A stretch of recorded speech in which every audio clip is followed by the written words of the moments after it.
শ্রী শ্রী রাধারমণ জয়তী। অজ্ঞানতিমিরান্ধস্য জ্ঞানাঞ্জনশলাকয়া চক্ষুরুন্মিলিतं येन তস্मै শ্রীগুরবে নমঃ। জয় শ্রী গুরুদেব। মূকং করোতি বাচালং পঙ্গুং লঙ্ঘয়তে গিরিম যৎকৃপাতমহং বন্দে শ্রীকৃষ্ণ চৈতন্যমীশ্বরম। যার কৃপায় মুখ অর্থাৎ যিনি কথা বলতে না পারেন, তার মুখে অনর্গল সুমিষ্ট ভাষা ফোটে এবং যার করুণায় পঙ্গু অর্থাৎ যিনি হাঁটতে পারেন না, তিনি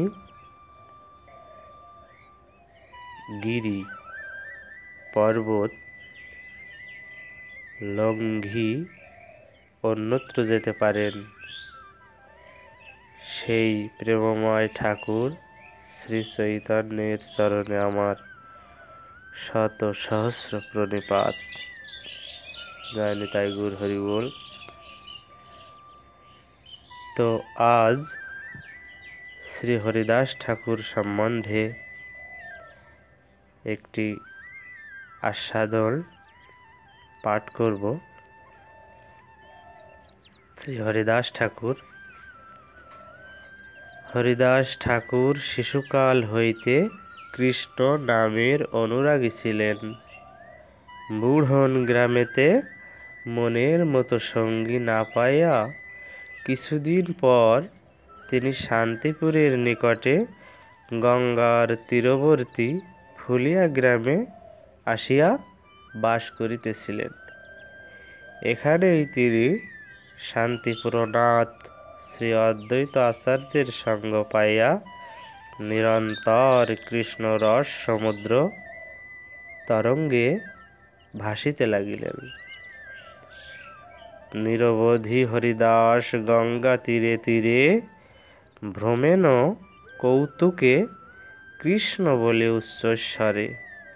ক্ষণেক গোবিন্দ নামে নাহিক বিরক্তি, ভক্তিরসে অনুক্ষণ হয় নানা মূর্তি।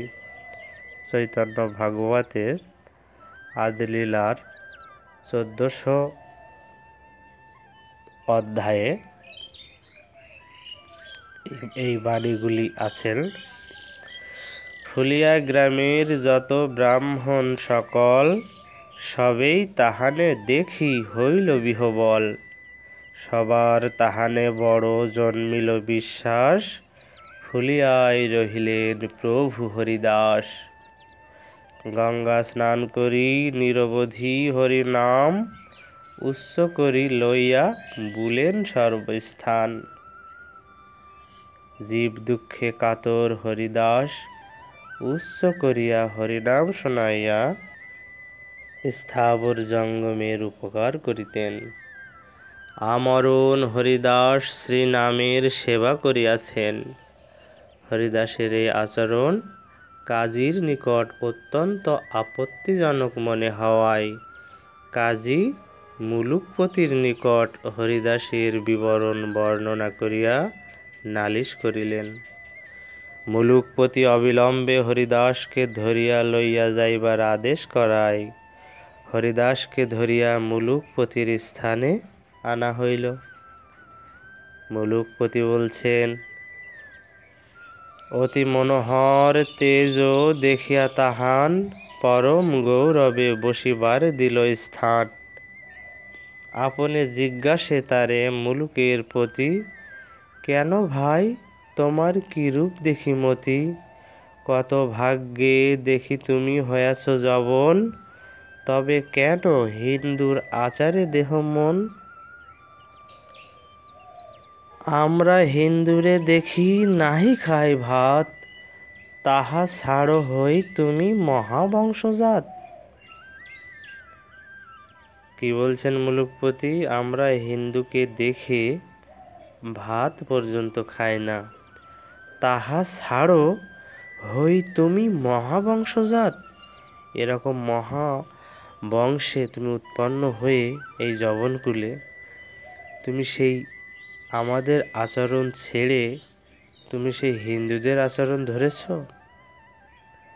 চৈতন্য ভাগবত আদি লীলায় 1400 অধ্যায়ে এই বাণীগুলি উক্ত হয়েছেন।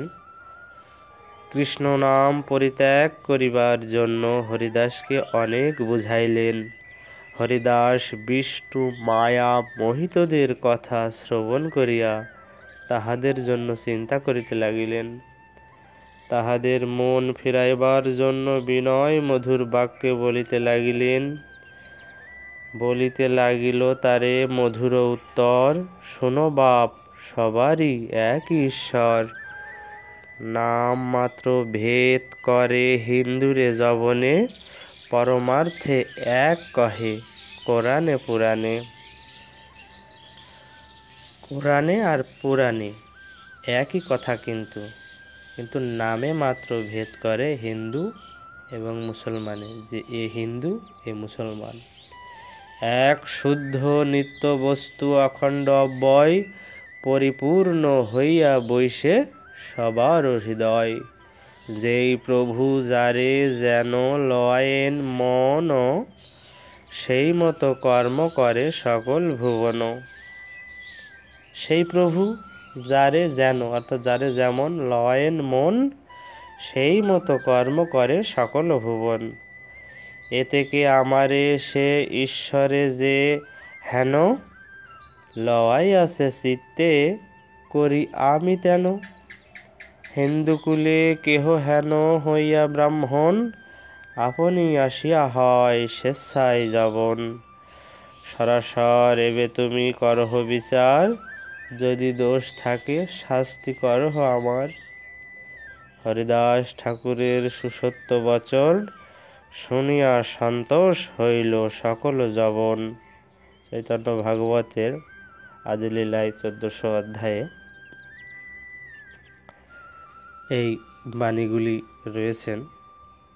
হরিদাস ঠাকুরের সুমধুর ভাষণ শ্রবণ করিয়া সকলেই সন্তুষ্ট হইলেন বটে, কিন্তু পাপিষ্ঠমতি কাজীর মন কিছুতেই ফিরিল না।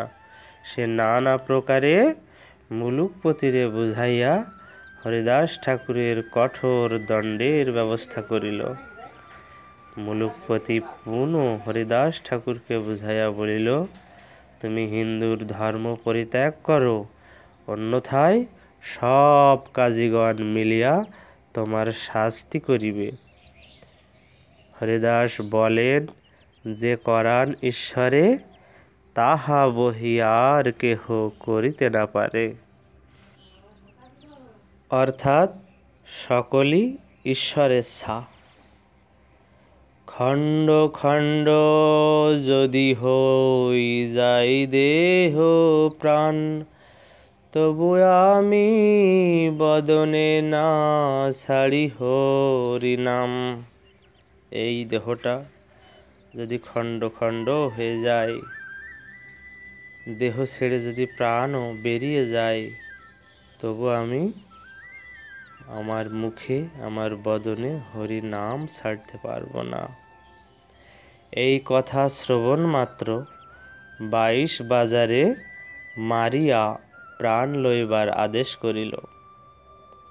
দুষ্ট যবনেরা তাহাই করিল, কিন্তু হরিদাস তাহার প্রাণাপেক্ষা প্রিয় শ্রী হরিনাম ক্ষণিকের জন্য ত্যাগ করিলেন না।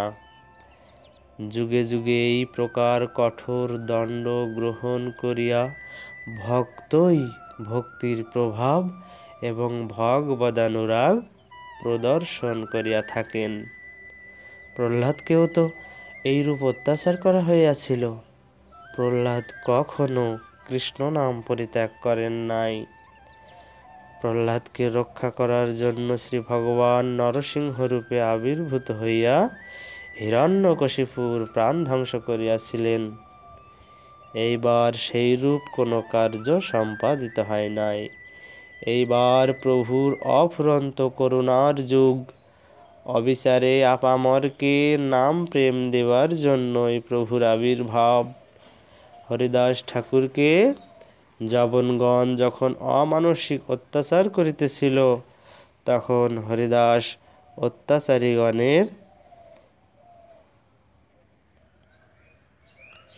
হরিদাস ঠাকুরকে জবনগণ যখন অমানসিক অত্যাচার করিতেছিল, তখন হরিদাস ঠাকুর অত্যাচারকারীগণের জন্য কিরূপ প্রার্থনা করিয়াছেন, তাহা শ্রীমান মহাপ্রভু নিজ মুখে বলিতেছেন।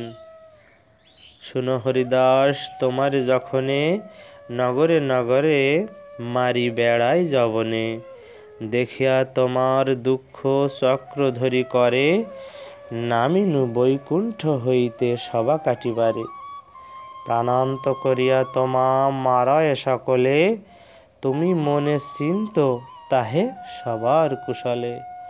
আপনে মারণ খাও তাহা নাহি লেখো, তখনও তা সবারে ভালো মনে দেখো। তুমি ভালো চিন্তিলে না করো মুই বল, মোর চক্র তোমা লাগি হইল বিফল। প্রভু কি বলছেন? তোমাকে অমানসিক অত্যাচার করছে সকলেই, তবু তুমি সকলেরই মঙ্গল কামনা করছিলে। তুমি ভালো চিন্তিলে না করো মুই বল, তাই আমার বল থাকলো না। মোর চক্র তোমা লাগি হইল বিফল। আমার সুদর্শন তোমার প্রার্থনার কাছে হেরে গিয়ে বিফল হলো। ওই সুদর্শনে অত্যাচারীগণের মাথা কাটার আর বল থাকলো না, শুধু তোমার প্রার্থনাতে। এই সর্বজীবে তোমার সমতার জন্য, সমতার মন থাকার জন্য এরূপ হলো। কাটিতে না পারো তোর সংকল্প লাগিয়া, তোর পৃষ্ঠে পড়ো তোর মারণ দেখিয়া। তোমার মারণ নিজ অঙ্গে করিলও, এই তার সাক্ষী আছে মিছা নাহি কও। দেখো তোমার পিঠের উপর আমি অবস্থান করেছিলাম, এই দেখো আমার শরীরে সেই আঘাতের চিহ্ন, সেই চাবুকের চিহ্ন, এই দেখো সাক্ষী আছে, আমি মিথ্যা বলিনি। হে হরিদাস, শ্রীমান মহাপ্রভু হরিদাস ঠাকুরের সমস্ত আঘাত নিজের পৃষ্ঠে বহন করেছিলেন। চৈতন্য ভাগবতের মধ্যলীলার 10ম অধ্যায়ে এই রূপ লিখিত আছেন। মহাভাবময়ীর ভাবে বিভাবিত হইয়া শ্রী নন্দনন্দন বংশীবদন আমার প্রেম দেয়া ছাড়া অন্য কার্যে এবার ভুলিয়াই গিয়াছেন। 7 প্রহরিয়া ভাবে মহাপ্রকাশের দিন প্রভু এই রঙ্গ দেখাইয়াছিলেন। কি বলছেন গ্রন্থকার? মহাভাবময়ীর ভাবে বিভাবিত হইয়া শ্রী নন্দনন্দন বংশীবদন, সেই নন্দনন্দন বংশীবদন আমার প্রেম দেওয়া ছাড়া অন্য কার্যে এবার ভুলিয়াই গিয়াছেন। 7 প্রহরিয়া ভাবে মহাপ্রকাশের দিন প্রভু এই রঙ্গ দেখাইয়াছিলেন। নামানুরাগী হরিদাস কত কষ্টই সহিয়াছেন, তাহা আর কি লিখিব, কি ভাবিব। হরিদাস ঠাকুরকে প্রভু বর দিতেছেন। হরিদাস ঠাকুর বলিতেছেন, তোমা দেখিবারে মোর কোন অধিকার, এক কহি প্রভু কিছু না চাহি মোয়ার। প্রভু বলে, বলো বলো সকল তোমার, তোমারে অদেয় কিছু নাহি কো আমার। হে হরিদাস, তুমি বলো, তোমাকে না দেওয়ার মতো আমার কিছু নেই, তুমি যা চাইবে তাই দেব। করজোড় করি বলে প্রভু হরিদাস, মুই অল্প ভাগ্য প্রভু, কর বড় আশ। তোমার চরণ ভজে যে সকল দাস, তার অবশেষ যেন হয় মোর গ্রাস। তোমার চরণ ভজনা করে যে সমস্ত ভক্তগণ, তাদের অবশেষ অর্থাৎ অবশিষ্ট অন্ন যেন আমার প্রসাদ হয়, সেই সে ভজনে মোর হউ জন্ম জন্ম, সেই অবশেষ মোর ক্রিয়াকুল ধর্ম। তোমার শরণহীন পাপ জন্ম মোর, সফল করহ দাসশিষ্ট দিয়া তোর। শশীর নন্দন বাপ কৃপা কর মোরে, কুক্কুর করিয়া মোরে রাখো ভক্ত ঘরে। হে শশীনন্দন গৌর হরি, হে শশীর নন্দন বাপ, তুমি আমাকে কৃপা করো, কুকুর বানিয়ে রাখো তোমার ভক্তের ঘরে আমাকে। তাই গৌর হরি বল। প্রভু বলে, শুনো শুনো মোর হরিদাস, দিবসেক যে তোমার সঙ্গে কইল বাস। তিলার্ধেক তুমি যার সঙ্গে কহ কথা, সে অবশ্য আমা পাবে নাহিক অন্যথা। চৈতন্য ভাগবত মধ্যলীলার 10ম অধ্যায়ে প্রভু বলছেন, শুনো শুনো হরিদাস, একদিনও যে তোমার সঙ্গে সঙ্গ করল, তিলার্ধেক তুমি যার সঙ্গে বলো কথা, সে অবশ্যই আমাকে পাবে, এর অন্যথা হবে না। মহাপ্রভু তাহার বিশ্বম্ভর নামের সার্থকতা সম্পাদনের জন্য ব্যস্ত হইলেন। আপামরকে প্রেম দিতে লাগিলেন। প্রেম বন্যায় স্ত্রী, বৃদ্ধ, বালক, সজ্জন, দুর্জন, জড়, পঙ্গু, অন্ধ, কেহ ভাসিতে কেহ ডুবিতে লাগিল। কিন্তু মায়াবাদী কর্মনিষ্ঠ কুতার্কিকগণ, নিন্দুক পাষণ্ডী যত পড়ুয়া অধম, সেই সব মহাদক্ষ ধাইয়া পলাইল, সেই বন্যা তা সবারে ছুঁইতে নারিল। সেই বন্যা তাদেরকে ছুঁতে পারল না। সেই মায়াবাদী কর্মনিষ্ঠ কুতার্কিকগণ, নিন্দুক যারা ছিলেন, পাষণ্ডীগণ, সেই সব মহাদক্ষ তারা ধায়া পলাইল, দৌড়ে পালিয়ে গেল। তা সেই নাম প্রেমের বন্যা তাদেরকে সেই জন্য ছুঁতে পারল না। তাহা দেখিয়া করুণাময় শ্রীমান মহাপ্রভু গৌর সুন্দর চিন্তান্বিত হইলেন। কেহ কেহ এড়াইল, প্রতিজ্ঞা হইল ভঙ্গ, তা সবার ডুবাইতে পাতিব কিছু রঙ্গ। প্রভু দেখলেন যে কেউ কেউ তো এড়িয়ে গেলেন এই নাম প্রেমের বন্যা থেকে, তাহলে তো আমার প্রতিজ্ঞা ভেঙে গেল। তা সবার ডুবাইতে, তাদেরকে আবার সবাইকে ডুবাতে আমি কিছু রঙ্গ পাতব। এত ভাবি মনে কিছু করিয়া বিচার, সন্ন্যাস আশ্রম প্রভু কইলা অঙ্গীকার। তাই তাদেরকেও নাম প্রেম বন্যায় ভাসাইতে ডুবাইতে শ্রীমান মহাপ্রভু সন্ন্যাস আশ্রম গ্রহণ করিলেন। নবদ্বীপবাসীকে শোকসাগরে ভাসাইয়া তাহাদের জীবন ধন প্রভু নীলাচলে চলিয়া গেলেন। সে সময়কার নবদ্বীপবাসীদের অবস্থা কি আর লিখিব, শ্রীগুরু কৃপাপাত্র ব্যক্তি মাত্রই তাহা অনুভব করিতে পারেন। হরিদাস ঠাকুরের জীবন ধন শ্রী গৌর হরি এক তিল গৌর বিরহ সহিতে না পারিয়া তিনিও জন্মের মতো বিদায় হইয়া মহাপ্রভুর ভক্তগণের সঙ্গে নীলাচলে চলিয়া গেলেন। প্রভু সকল ভক্তগণের সহিত মিলিত হইলেন। তৃষিত চাকর সদৃশ ভক্তগণ শ্রীমান মহাপ্রভু গৌর সুন্দরের মুখচন্দ্রিমা দর্শন করিয়া প্রাণে বাঁচিলেন।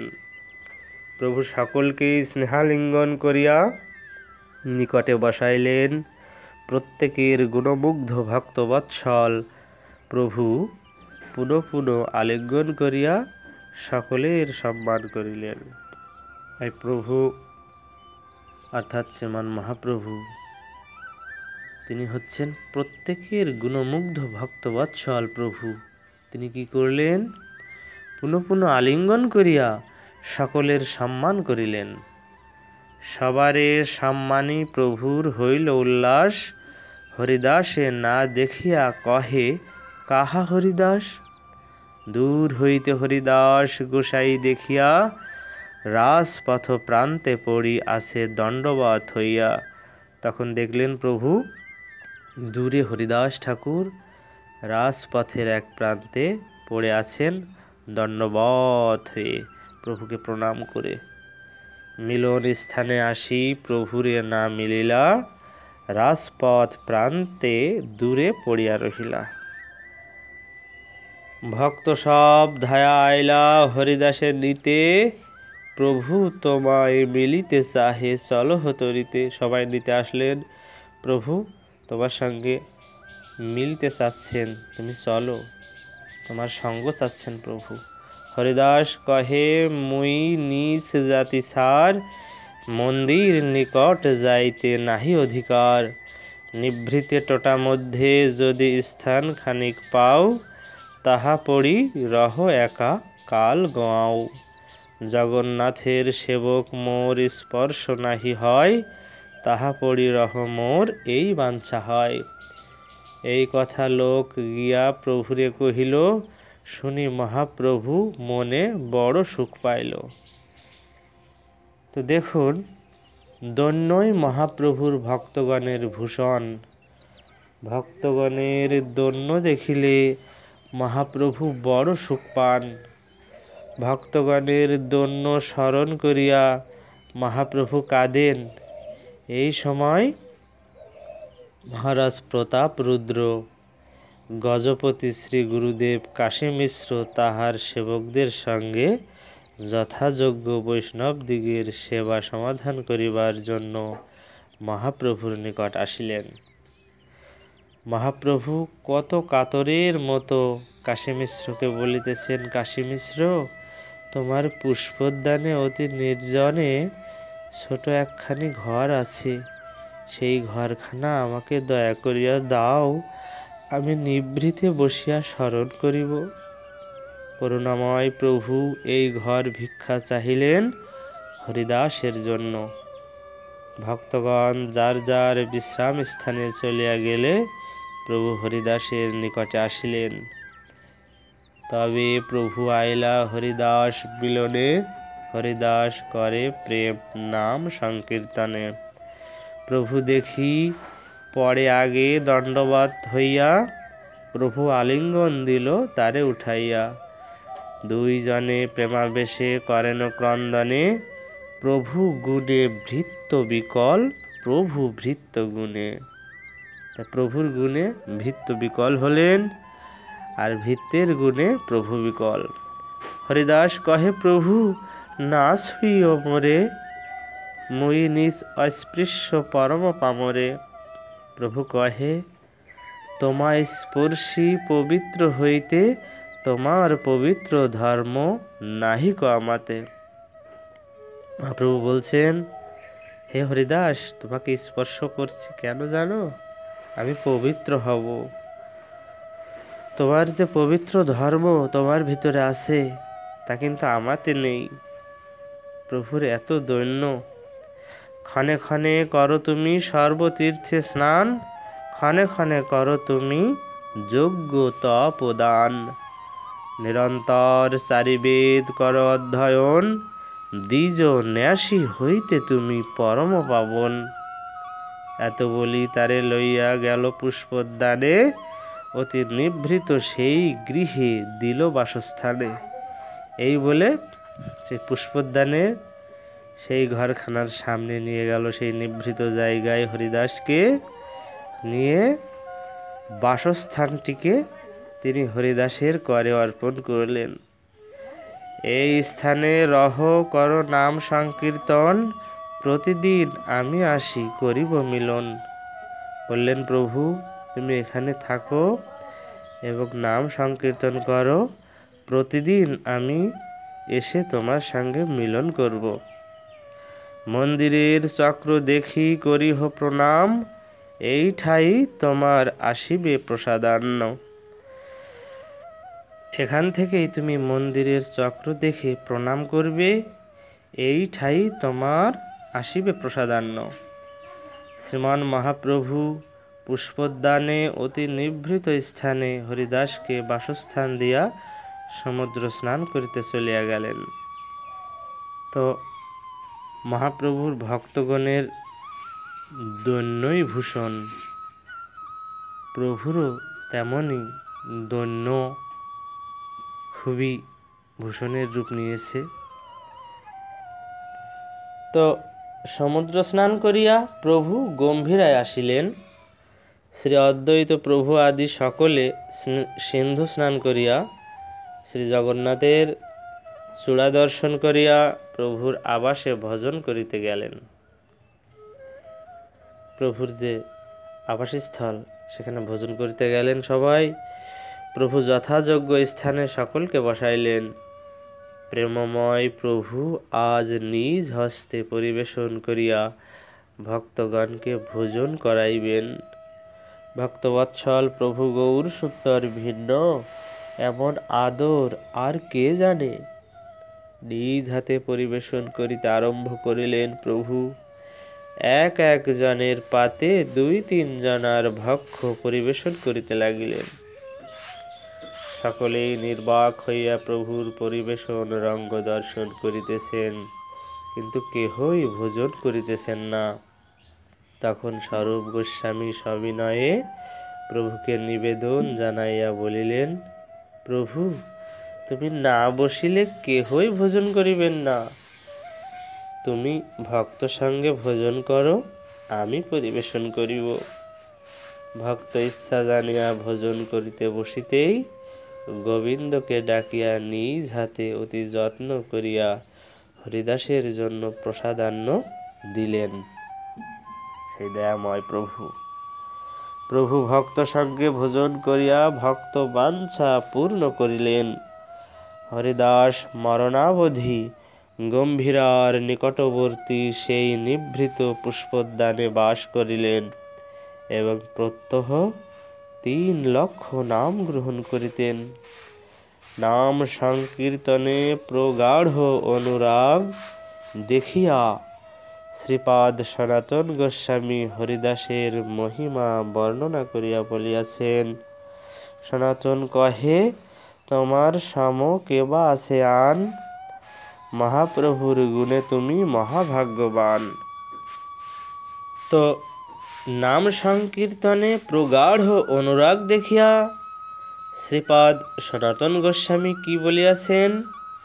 শ্রীপাদ সনাতন গোস্বামী হরিদাসের মহিমা বর্ণনা করিয়া বলিয়াছেন, সনাতন কহে, তোমার সম কেবা আছে আন, মহাপ্রভুর গণে তুমি মহাভাগ্যবান। তোমার সমান আর কে আছে হরিদাস? মহাপ্রভুর যত পরিকর বৃন্দ, যত গণ, তার ভেতরে তুমি মহাভাগ্যবান।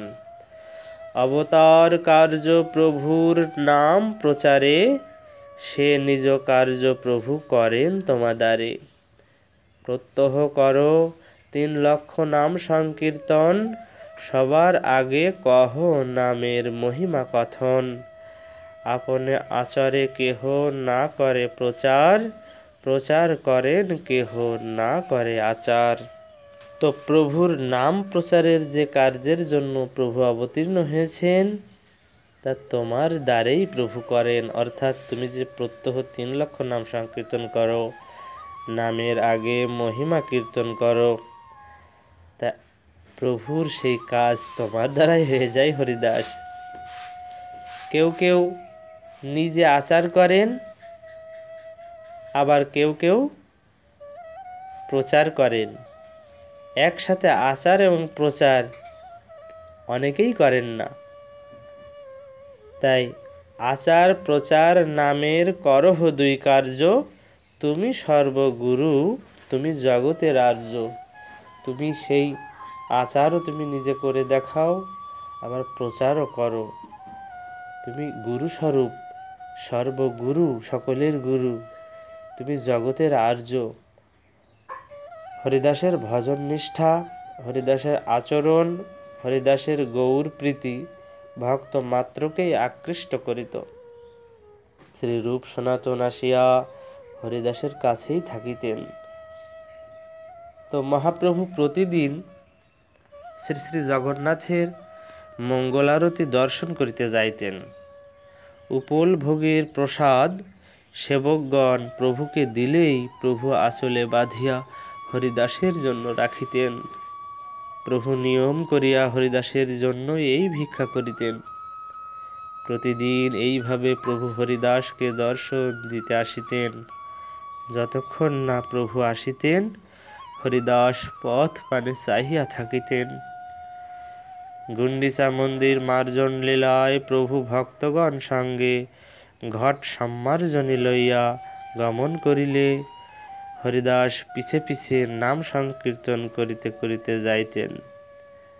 গুন্ডিচা মন্দির ঝাড়ু দিয়ে পরিষ্কার করার জন্য শ্রীমান মহাপ্রভু সম্মার্জনী অর্থাৎ ঝাঁটা এবং ঘট অর্থাৎ জলের কলসি লইয়া গমন করিলে হরিদাস পিছে পিছে নাম সংকীর্তন করিতে করিতে যাইতেন।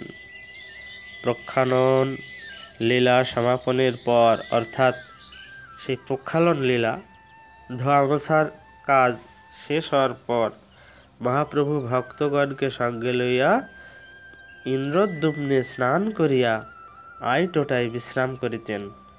সেই ইন্দ্রদ্যুম্ন সরোবরে স্নান করে শ্রীমান মহাপ্রভু আইটোটায় বিশ্রাম করিতেন। মহারাজার আদেশে কাশী মিশ্র শ্রী শ্রী জগন্নাথের সেবকগণের সহিত নানা প্রকার মহাপ্রসাদ লইয়া উদ্যানে উপস্থিত হইতেন। পুরী গোসাই, ব্রহ্মানন্দ ভারতী, অদ্বৈতাচার্য, প্রভু নিত্যানন্দ, আচার্য রত্ন, আচার্য নিধি, শ্রীবাস, গদাধর, শঙ্করারণ্য, ন্যায়াচার্য, রাঘব, বক্রেশ্বর, সার্বভৌম ইত্যাদি সকলকে লইয়া প্রভু ভোজন করিতে বসিতেই হরিদাস বলি প্রভু ডাকে ঘন ঘন, দূরে রহি হরিদাস করে নিবেদন। তো ভোজন করতে বসেই প্রভু যখন ডাকছেন হরিদাস হরিদাস, তখন দূরে রহি অর্থাৎ দূর থেকে হরিদাস করে নিবেদন। কি নিবেদন করছেন? ভক্ত সঙ্গ পায়া প্রেম বিহবল মহাপ্রভু হরিদাসের যাজনের কথা ভুলিয়া গিয়াছেন। ডাকিলেও হরিদাস আসিবে না, এই কথা প্রভুর মনে নাই। হরিদাস করজোড়ে নিবেদন করিতেছেন, ভক্ত সঙ্গে প্রভু করুণ প্রসাদ অঙ্গীকার, এক সঙ্গে বসিতে যোগ্য নই মুই সার। হরিদাস কি বলছেন? যে প্রভু ভক্তদের সঙ্গে আপনি প্রসাদ অঙ্গীকার করুন, একসঙ্গে বসিতে যোগ্য নই মুই ছাড়, আমি অধম। পাশে মোর প্রসাদ গোবিন্দ দিবে বহির দ্বারে, মন জানি পুনঃ না ডাকিলা তারে। প্রভু কি বলছেন? পাশে মোর প্রসাদ গোবিন্দ দিবে বহির দ্বারে, আমার প্রসাদ বাইরে, দরজার বাইরে গোবিন্দ এনে দেবে, মন জানি প্রভু পুনঃ না ডাকিলা তারে। তাই এই মন জেনে, এটা হচ্ছে যে হরিদাসের মনের ইচ্ছা, মহাপ্রভু জানলেন, জেনে আর তাকে ডাকলেন না। তাই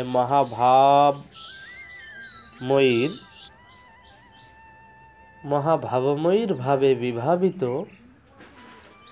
ভক্ত ভাব অঙ্গীকারকারী মহাপ্রভু ভক্ত ভাবকেই ভালোবাসেন, ভক্তকে স্মরণ করেন, ভক্তের মহিময় পঞ্চমুখে বর্ণনা করেন। ভক্ত ভাবেই তিনি তাহার অভীপ্সিত বিষয় জাতীয় প্রেম ভোগ করেন। গৌর লীলার উদ্দেশ্য ভাবিলে, প্রভুর ভক্তবৎসলতা দেখিলে বুক বিদীর্ণ হইয়া যায়। কি অপূর্ব লীলা মাধুরী!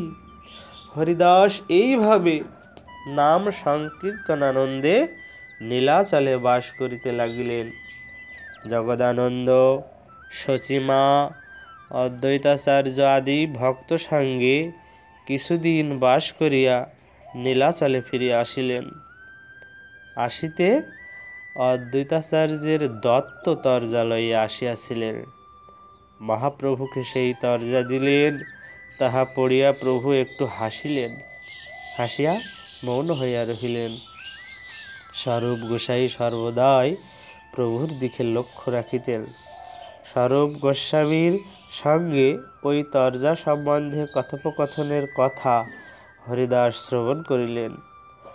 হরিদাসের দশা কে বর্ণনা করিবে? আর খাইতে স্বস্তি নাই, নিদ গেল দূরে। মহাপ্রভুর বিয়োগ ব্যথা হরিদাসকে উন্মাদ করিয়া তুলিতে লাগিল। সেই কথা হরিদাস ভাবিতে পারিতেছেন না।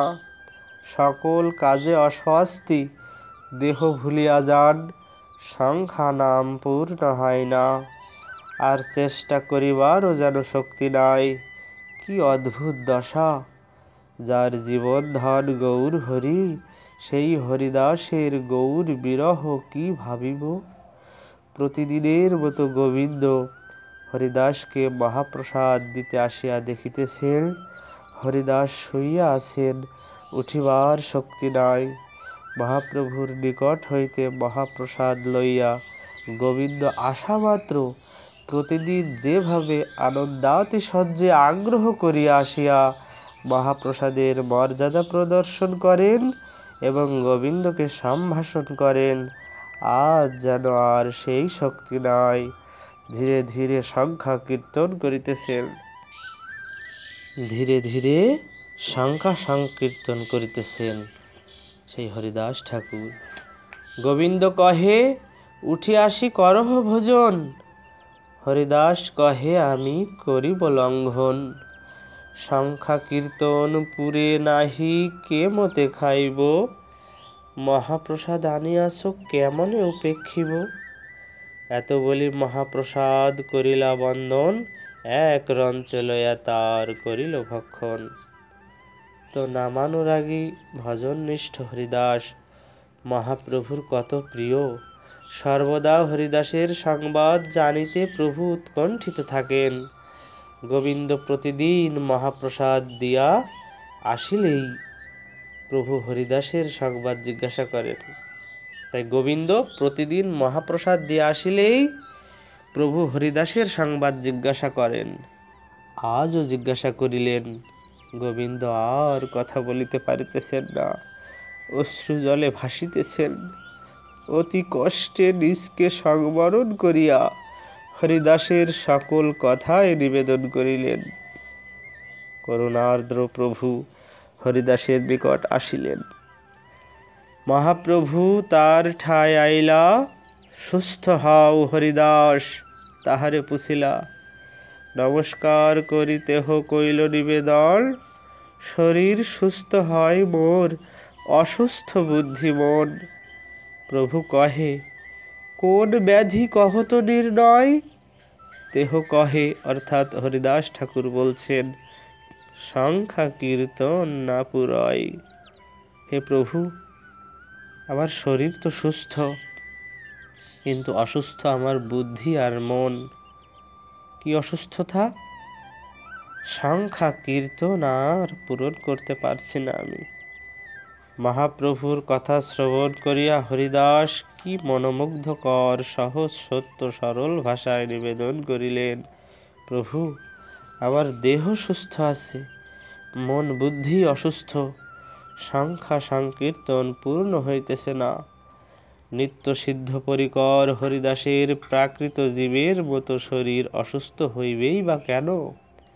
22 বাজারে প্রাণঘাতী প্রহার যাহাকে অসুস্থ করিতে পারে নাই, বিষধর সর্পের বিষ জ্বালা যাহাকে স্পর্শ করিতে পারে নাই, নিত্য নতুন রসমাধুর্য পানে পরিপুষ্ট হরিদাসের তবে কিসের অসুস্থতা? এই নিত্য নতুন রসমাধুর্য পানে পরিপুষ্ট হরিদাসের তবে কিসের অসুস্থতা? সংখ্যা নাম সংকীর্তন ভিন্ন হরিদাসের অন্য কোনো ভজন নাই। কি বিষম ব্যাধিতে আজ হরিদাসের নাম গণনায় হাত চলিতেছে না। জিহ্বা শক্তিহীন হইয়াছে, তাহা একমাত্র হরিদাসই জানেন।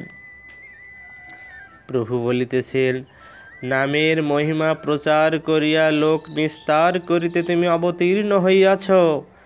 তুমি তো নাম ও নামের মহিমা প্রচার করিয়াছ, নাম সাধনে তুমি সিদ্ধ হইয়াছ। এই বৃদ্ধ বয়সে আর সাধনে আগ্রহ করিতেছ কেন? কি বলছেন?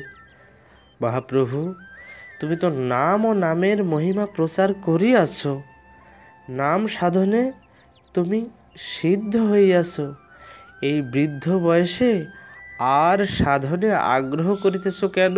এখন তো বৃদ্ধ হয়েছ, সাধনে কেন আবার এখন আগ্রহ করছো? এখন অল্প সংখ্যা করিয়া সংকীর্তন করো। হরিদাস কহে, শুনো মোর নিবেদন, হীন জাতি জন্ম মোর নিন্দ কলেবর, হীন কর্মে রত মুই অধম পামর, অদৃশ্য অস্পৃশ্য পরে অঙ্গীকার কইলে, রৌরব হইতে মোরে বৈকুণ্ঠে চড়াইলে। হীন জাতিতে আমার জন্ম প্রভু, আমি সব সময় হীন কাজে রত অধম পামর, অদৃশ্য অস্পৃশ্য মোরে অঙ্গীকার কইলে, সেই রৌরব হইতে মোরে বৈকুণ্ঠে চড়াইলে। স্বতন্ত্র ঈশ্বর তুমি হও ইচ্ছাময়, জগৎ নাচাও তুমি জৈসে ইচ্ছা হয়। তুমি প্রভু স্বতন্ত্র ঈশ্বর, তুমি ইচ্ছাময়, জগৎকে যেভাবে নাচাতে তোমার ইচ্ছা হয়, তুমি এই জগতের সবাইকে সেইভাবে নাচাও। অনেক নাচাইলে মোরে প্রসাদ করিয়া, বিপ্রের শ্রাদ্ধ পাত্র খাইনু ম্লেচ্ছ হইয়া। বিপ্রের সে শ্রাদ্ধ পাত্র আমি ম্লেচ্ছ হইয়াও ভোজন করি। অনেক নাচানোর পর তুমি আমাকে এই প্রসাদ করেছো, এই অনুগ্রহ করেছো প্রভু। প্রভু, আমি কি ছিলাম, তুমি আমাকে কি করিয়াছ, আমার জন্য তুমি কি না করিয়াছ প্রভু। তোমার গুণের কথা এক মুখে আর কি বলিব, তুমি তো আমার প্রাণ। আমার একটি কথা শুনো। এক বাঞ্ছা হয় মোর বহুদিন হইতে, লীলা সাংবরিবে তুমি লয় মোর চিতে। সেই লীলা প্রভু মোরে কভু না দেখাইবা, আপনার আগে মোর শরীর পাড়িবা। লীলা সাংবরিবে তুমি লয় মোর চিতে। হরিদাসের মনে যেদিন হইতে এই চিন্তার উদ্রেক হইয়াছে, সেই দিন হরিদাস গৌর বিরহে জর্জর হইয়াছেন।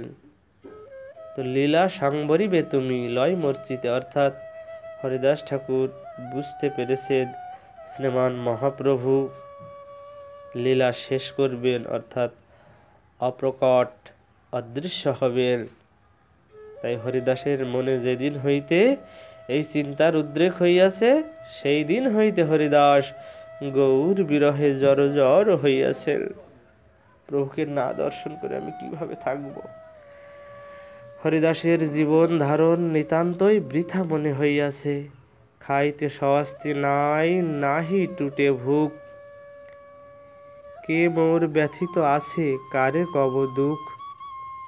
মহাভাবময়ীর ভাবে বিভাবিত হইয়া আমাদের শ্রী শচীনন্দন শ্রীমান মহাপ্রভু নিভৃত গম্ভীরায় যেরূপ বিরহ ব্যথা প্রদর্শন করিয়াছেন, তাহাতে ইহাই শ্রী গুরু কৃপায় অনুভব করিয়াছি। বিরহ ব্যথার মতো ব্যথা, বিরহ ব্যাধির মতো বিষম ব্যাধি এ জগতে আর নাই। হরিদাস গৌরহারা হইবেন, ইহার সে আর বড় ব্যাধি কি হইতে পারে? প্রাণান্তিক ব্যথা সহিতে না পারিয়া প্রভুকে সব নিবেদন করিতেছেন। প্রভু, তুমি যা বলিয়াছ আমি তাহাই করিয়াছি। আমি দাস, দাসের একমাত্র কর্তব্য অকাতরে প্রভুর আদেশ পালন করা, প্রভুর রুচি অনুসারে চলা, সেবায় প্রভুকে সুখ দেওয়া ছাড়া নিজস্ব কোনো রুচি সেবকের থাকা উচিত নয়। আমারও ছিল না, আজ ইচ্ছা হইতেছে হৃদয়ে ধরিব তোমার কমল চরণ, নয়নে দেখিব তোমার অসাদ বদন, জিহ্বায় উচ্চারিব তোমার কৃষ্ণ চৈতন্য নাম, এই মতো মোর ইচ্ছা ছাড়িব পরাণ। প্রভু ভৃত্যের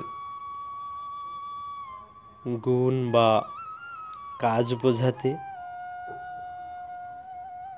হরিদাস ঠাকুর বলছেন, প্রভুর রুচি অনুসারে চলা, সেবায় প্রভুকে সুখ দেওয়া ছাড়া নিজস্ব কোনো রুচি সেবকের কিন্তু থাকা উচিত নয়।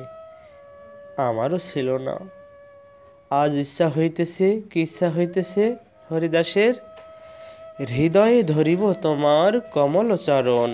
আমার এই হৃদয়ে তোমার পদ্ম ফুলের মতো নরম আর সুখময় চরণ আমার হৃদয়ে ধরব। নয়নে দেখিব তোমার ও সাদ বদন। আমার নয়ন দিয়ে তোমার নয়নে নয়ন রেখে তোমার ওই চাঁদ মুখখানা আমি দেখব। তোমার ওই বদনে দৃষ্টিপাত করে তোমার ওই চাঁদ মুখখানা, চন্দ্র বদন আমি দেখব। জিহ্বায় উচ্চারিব তোমার কৃষ্ণ চৈতন্য নাম। এই মতো মোর ইচ্ছা ছাড়িব পরাণ। আর জিহ্বায় উচ্চারণ করব তোমার সেই মধুর শ্রীকৃষ্ণ চৈতন্য নাম। এরকম আমার ইচ্ছা। তারপর আমি আমার প্রাণ পরিত্যাগ করব। প্রভু, আমি তো তোমার দাস, তোমার পদপরশ আমার পক্ষে কত সুখের, তাহা তুমি ভিন্ন আর কে জানিবে। এই সুখে তুমি আমাকে সুখী করিবে না প্রভু। আমি তো জানি আমার এই দেহ তোমার, কিন্তু তোমার স্পর্শযোগ্য নয়। বলছেন কি হরিদাস ঠাকুর, আমি তো জানি আমার এই দেহ তোমার স্পর্শযোগ্য নয়, কিন্তু কি করিব, ওই চরণ পরশ ভিন্ন আর আমি পারিতেছি না। আমার বাঞ্ছা একমাত্র তোমার দয়াই পূর্ণ হইতে পারে। কি বলছেন? আমার যে মনের যে অভিলাষ, সেই বাঞ্ছা একমাত্র তোমার দয়াই পূর্ণ হইতে পারে। তাই গৌর বিনোদ দাস পতিত পাবন গোড়া গ্রন্থে এই তত্ত্ব বা এই গাথা গ্রন্থিত করার সময় বলছেন, দয়াময় পাঠক, এইবার দয়া করিয়া ভক্তবৎসল প্রেমময় করুণাময় প্রভুর করুণা বিগলিত মুখখানি দেখুন। তখন শ্রীমান মহাপ্রভুর বদনখানি কেমন হয়েছে হরিদাসের দুঃখে। হরিদাসকে বিদায় দিব, ইহা প্রভুর পক্ষে কিরূপ বেদনার কথা কে ইহা বর্ণনা করিতে পারিবে। নিজের ভাব সংবরণ করিয়া স্নেহ বিগলিত কণ্ঠে প্রভু বলিতেছেন। প্রভু কহে, হরিদাস, যে তুমি মাগিবে কৃষ্ণ কৃপাময় তাহা অবশ্য করিবে।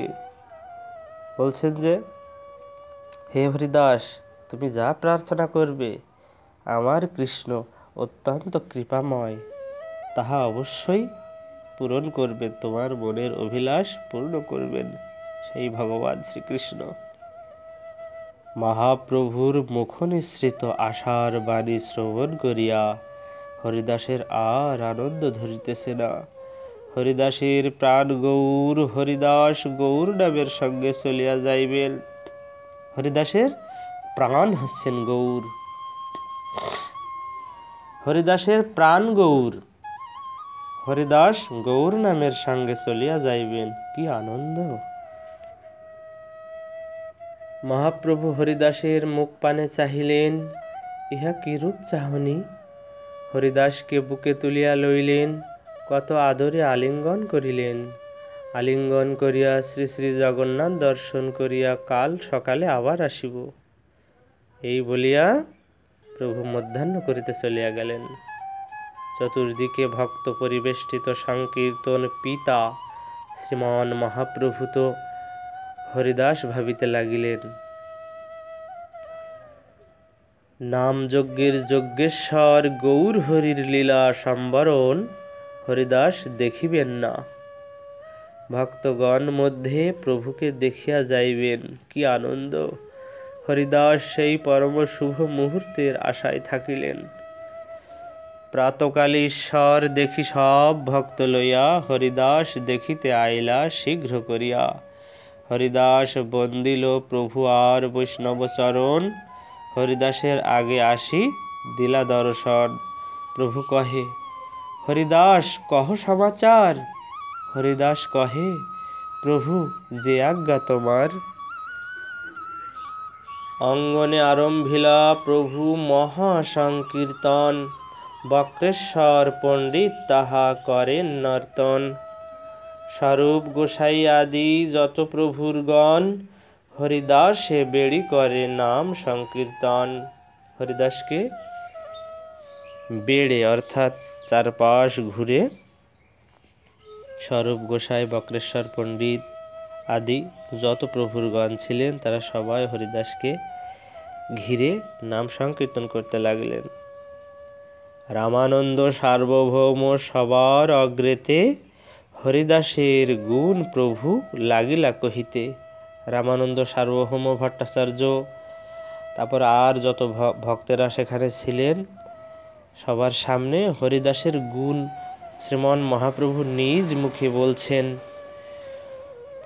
হরিদাসের গুণ কহিতে হইল পঞ্চমুখ, কহিতে কহিতে প্রভুর বাড়ে মহাসুখ।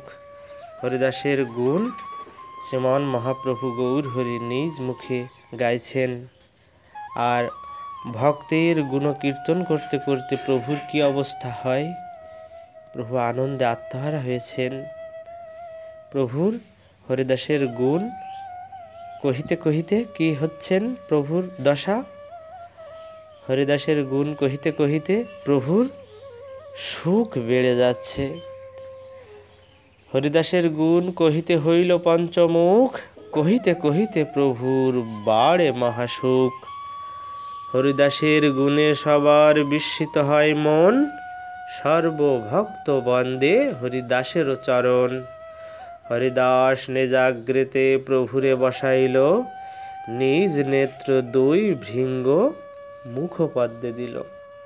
হরিদাস নিজের সামনে অর্থাৎ নিজাগ্রেতে প্রভুরে বসাইল।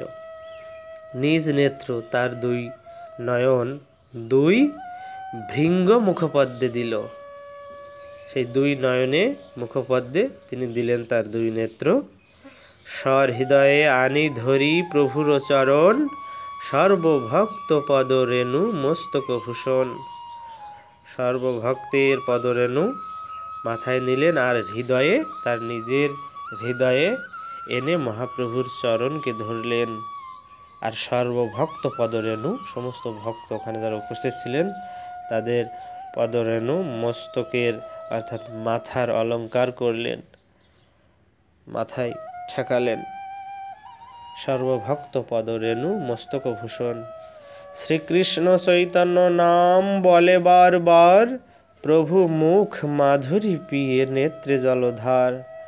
প্রভুর সেই বদন মাধুরী পান করছেন চোখ দিয়ে অর্থাৎ নেত্র দিয়ে হরিদাস ঠাকুর।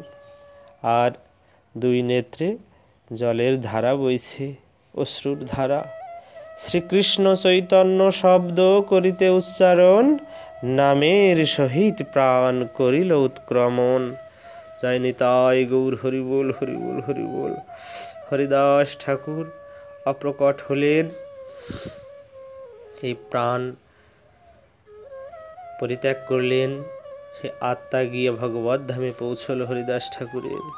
শ্রীকৃষ্ণ চৈতন্য শব্দ তিনি মুখে উচ্চারণ করছেন, করতে করতে নামের সহিত প্রাণ করিলেন উৎক্রমণ অর্থাৎ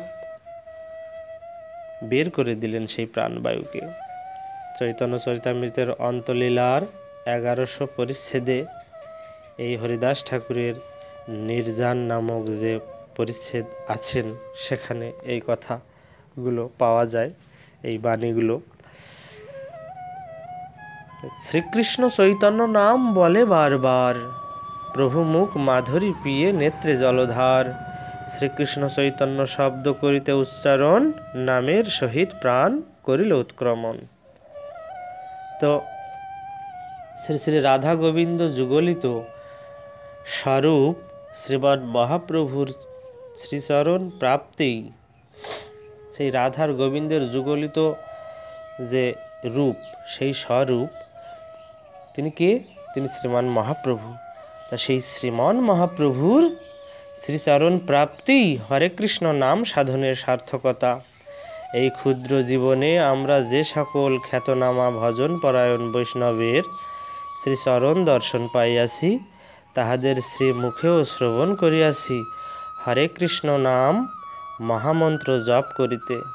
তাদের শ্রীমুখেও কি শ্রবণ করেছি আমরা? শ্রবণ করিয়াছি হরে কৃষ্ণ নাম মহামন্ত্র জপ করিতে, তারাও জপ করছেন। কীর্তন করিতে কৃষ্ণ নাম যুক্ত শ্রীমান মহাপ্রভুর মুখখানি তাহারা ভাবিতেন। যখন তারা কীর্তন করতেন, তারা কৃষ্ণ নাম যুক্ত শ্রীমান মহাপ্রভুর মুখখানি তারা ভাবতেন। কৃষ্ণ এই দুই বর্ণ সদা যার মুখে। শ্রী শ্রী গৌর সুন্দরের মুখকমল ভাবিতে ভাবিতেই শ্রী শ্রী রাধা গোবিন্দের শত শত ধারে প্রবাহিত অমৃতময়ী লীলা শতই আস্বাদন করিবার সৌভাগ্য লাভ হয়। শ্রী গৌর স্বরূপী শ্রী শ্রী রাধা গোবিন্দের অফুরন্ত লীলা প্রবাহ এবং পরিণতি। রাধাকৃষ্ণ এক আত্মা দুই দেহধরি, অন্যান্য বিলাসে রস আস্বাদন করি। সেই দুই এক এবে চৈতন্য গোসাই, ভাব আস্বাদিতে দোহে হইলা এক ওঠাই। চৈতন্য চরিতামৃতের আদিলীলায় চতুর্থ পরিচ্ছেদে এই বাণীগুলি উক্ত হয়েছেন। একলে ঈশ্বর তত্ত্ব চৈতন্য ঈশ্বর, ভক্ত ভাবময় তার শুদ্ধ কলেবর। কৃষ্ণ মাধুর্যের এক অদ্ভুত স্বভাব, আপনাস্বাদিতে কৃষ্ণ করে ভক্ত ভাব। অর্থাৎ একমাত্র ঈশ্বর শ্রীকৃষ্ণ চৈতন্য, তিনি ভক্ত ভাবে এসেছেন এই ধরাধামে লীলা করতে। তাই কৃষ্ণ মাধুর্যের এক অদ্ভুত স্বভাব, আপন আস্বাদিতে নিজেকে নিজেই আস্বাদন করতে কৃষ্ণ কি করেন? কৃষ্ণ করে ভক্তভাব। চৈতন্য চরিতামৃতের আদিলীলার সপ্তম পরিচ্ছেদে উক্ত হয়েছেন। শ্রীকৃষ্ণ চৈতন্য বিনে অন্যের ঈশ্বর, যে অধম বলে সে সার শস্যতর। চৈতন্য ভাগবত আদিলীলার 1200 পরিচ্ছেদে শ্রীকৃষ্ণ চৈতন্য বাদে অন্যকে যারা ঈশ্বর ভাবেন, সে অধম বলে সে সার শস্যতর। অর্থাৎ সকল থেকে সে নিম্নমানের। যে অধম বলে যে শ্রীকৃষ্ণ চৈতন্য বাদে আর অন্যও ঈশ্বর আছে অন্যান্য, যে অধম বলে সে সার, অর্থাৎ সেই অধম শস্যতর। সর্বপ্রভু গৌরচন্দ্র ইথে দ্বিধা যার, তার শুদ্ধা ভক্তি নহে সেই দুরাচার। অর্থাৎ সকলের প্রভু গৌরচন্দ্র, এতে যার দ্বিধা রয়েছে, ভেদবুদ্ধি রয়েছে, তার কিন্তু শুদ্ধা ভক্তি নয়, সে দুরাচার। চৈতন্য ভাগবত মধ্যলীলার 1700 পরিচ্ছেদে এই শ্লোকটি আছেন। তো রসিক ভক্ত মুকুটমণি শ্রীল কৃষ্ণদাস কবিরাজ গোস্বামী চরণ তাহার সুপ্রসিদ্ধ দার্শনিক ও লীলা গ্রন্থ শ্রী চৈতন্য চৈতামৃতে লিখিয়াছেন। চৈতন্য লীলার ব্যাস বৃন্দাবন দাস। চৈতন্য লীলার ব্যাস হচ্ছেন বৃন্দাবন দাস ঠাকুর। তার কি অদ্ভুত চৈতন্য চরিত বর্ণন, যাহার শ্রবণে কইল শুদ্ধ ত্রিভুবন। তার কি অদ্ভুত চৈতন্যের জীবনী গাথা বর্ণনা করা, যাহার শ্রবণে, যা শ্রবণ করলে সকলের কি হইল? কান শুদ্ধ হলো এবং কানের ভিতর দিয়া মরমে প্রবেশ করল সেই বিশুদ্ধ ভক্তি। যাহার শ্রবণে কইল শুদ্ধ ত্রিভুবন, এই ত্রিভুবন শুদ্ধ হয়ে গেলেন সবাই। ত্রিভুবনে সব কিছু শুদ্ধ হয়ে গেল। শ্রীমান নিত্যানন্দ কৃপাপাত্র সেই শ্রী বৃন্দাবন দাস বলিতেছেন, রাধা অঙ্গ আবরিত শ্রী গৌর কৃষ্ণের শ্রীচরণ আশ্রয় ব্যতিরেকে শুদ্ধা ভক্তি হইতে পারে না। গৌরী পরমেশ্বর এবং পরতত্ত্ব, ইহাতে যাহার বিন্দু মাত্র দ্বিধা আছে, সেই দুরাচার শুদ্ধ ভক্ত নয়। আজকাল পথে ঘাটে কথায় কথায় সিদ্ধ পুরুষদের কথা শ্রবণ করি, মহাপ্রভুর ভজন না করিয়া ইহারা কোন রাস্তায় সিদ্ধত্ব প্রাপ্ত হইলেন তাহা বুঝিতে আমরা নিতান্তই অক্ষম। শ্রী শ্রী শ্রী শ্রীনিবাসাচার্যের প্রপৌত্র শ্রী রাধামোহন ঠাকুর নিম্নোক্ত পদ দ্বারা তাহার প্রাণের আবেগ ভরা কথাটি কি সুন্দরভাবে ব্যক্ত করিয়াছেন। আনন্দ সার শকতি সৎ চিত ঘন, সপুনঃ মিলন স্বরূপ, মরকত কাঞ্চন ঝাপল নিজ গুণে, ওই ছান যা কর রূপ। দেখো দেখো গৌর রস অবতার, উভয় সুখময় হৃদয় উদয় ভেল, তৈ ছান করু ব্যবহার। শ্রমজল কনভর বিপুল পুলকাকুল, শ্রমজল কনভর বিপুল পুলকাকুল, সঞ্চরু সকল শরীর, কাপই থর হরি, স্তম্ভ প্রলয় ভরি, নয়নহি আনন্দ নীর। ওই ছান কেলি কোথিহু নাহি হেরিয়ে, অত এস অবতার সার, অত এস অবতার সার। ভন রাধা মোহন তাক চরণ পুন, ভজনে সো পাইয়ে পার। যার ভাবে যিনি যাহাই বলুন না কেন, শ্রী শ্রী রাধা মাধব যুগলিত অখিল রসনিধি শ্রী শ্রী গৌর সুন্দরীর চরণ প্রাপ্তি ভিন্ন ভজনের চরম সার্থকতা হইতে পারে না। জয় নিতাই গৌর হরিবোল। জয় শ্রী নামাচার্য হরিদাস। জয় শ্রীমান মহাপ্রভু। জয় নিত্যানন্দ। জয় সকল বৈষ্ণবগণ, সকল ব্রাহ্মণগণ। জয় আপন আপন শ্রী গুরুদেব। জয় নিতাই গৌর হরিবোল।